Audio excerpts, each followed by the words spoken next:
ഒരു ചിത്രം പുറത്തിറങ്ങുന്നതിന് മുൻപ് സിനിമാ പ്രേക്ഷകർക്ക് അറിയേണ്ടത് നായകനും നായികയും ആരെന്നൊക്കെയാണ്.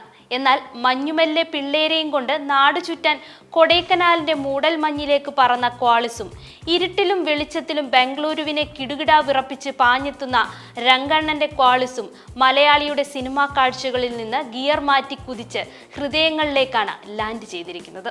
നായകനൊപ്പമോ വില്ലനൊപ്പമോ പ്രാധാന്യമുള്ള ഒന്നായിരുന്നു ഈ സിനിമകളിൽ പ്രധാനിയായി എത്തിയ ഈ രണ്ട് ടൊയോട്ടോ ക്വാളിസ് വാഹനങ്ങളും.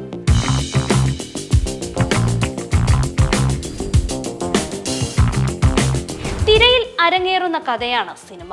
സ്ക്രീനിലെത്തുന്ന കഥാപാത്രങ്ങൾക്ക് ആഴവും പരപ്പും ഉണ്ടാകുമ്പോഴാണ് കഥാപാത്രങ്ങളും അവരിലൂടെ സിനിമയും കാഴ്ചക്കാരുടെ ഹൃദയം കീഴടക്കുന്നതും സിനിമ വിജയിക്കുന്നതും. അത്തരത്തിൽ മികച്ച കഥാപാത്ര സൃഷ്ടികൾ കൊണ്ട് അടുത്തിടെ ശ്രദ്ധേയമായ മലയാള സിനിമകളാണ് മഞ്ഞുമൽ ബോയ്സും ആവേശവും. ഇനി പറയുന്നതിൽ അല്പം സ്പോയിലർ ഉണ്ടായേക്കാം. ആവേശത്തിലെ ലോക്കൽ ഗുണ്ടയായ രംഗന് മറ്റ് നിരവധി ആഡംബര വാഹനങ്ങൾ ഉണ്ടെങ്കിലും അടിക്കും ഇടിക്കും വെട്ടിനും കുത്തിനും എന്നുവേണ്ട എന്തിനും രംഗന്റെ സന്തത സഹചാരിയാണ് ഈ വാഹനം. ഇതൊക്കെ ഇവിടെ ഉണ്ടായിട്ടാണോ ഈ ക്വാളിസിൽ കറക്കം എന്ന കഥാപാത്രത്തിന്റെ ചോദ്യത്തിന് രംഗണ്ണന്റെ വലങ്കൈ അമ്പാൻ നൽകുന്ന മറുപടി അതൊക്കെ അണ്ണന്റെ ഓരോ വൈബാണ് എന്നാണ്.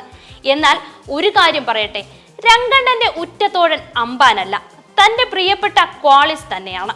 അതുകൊണ്ടാണല്ലോ 15ാമത്തെ വെട്ടും കൊണ്ട് അമ്പാൻ കിടക്കുമ്പോൾ അവരെന്റെ വണ്ടി നശിപ്പിച്ചു അമ്പാനെ, നമുക്കത് ശരിയാക്കണമെന്ന് രംഗണ്ണന് പറയാൻ കഴിയുന്നത്. സിനിമയിൽ പ്രധാന ഇടങ്ങളിലെല്ലാം വാഹനം അതിവിദഗ്ധമായി പ്ലേസ് ചെയ്തിട്ടുണ്ട്.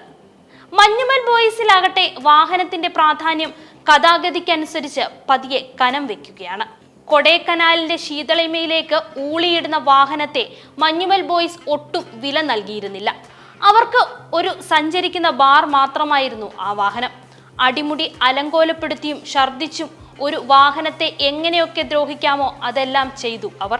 പക്ഷേ അപകട സമയത്ത് ആ വാഹനവും ഡ്രൈവറും വഹിച്ച പങ്ക് എന്താണെന്നും അത് കഥാഗതിയെ എത്രത്തോളം ചടുലമാക്കിയെന്നതും തിയേറ്ററിലെ നിറഞ്ഞ കയ്യടികൾ സാക്ഷ്യപ്പെടുത്തുന്നുണ്ട്. മമ്മൂട്ടിയുടെ കണ്ണൂർ സ്ക്വാഡിലും ഒരു ടാറ്റ സുമോയാണ് നായകനൊപ്പം കിടപിടിച്ച് നിൽക്കുന്നത്. അങ്ങനെ ജീവനില്ലാത്തവയ്ക്കും ജീവനോളം പ്രാധാന്യം കൊടുത്തതാണ് മഞ്ഞുമൽ ബോയ്സിലെയും ആവേശത്തിലെയും ടൊയോട്ടോ ക്വാളിസ് എന്ന കഥാപാത്രത്തിലൂടെ.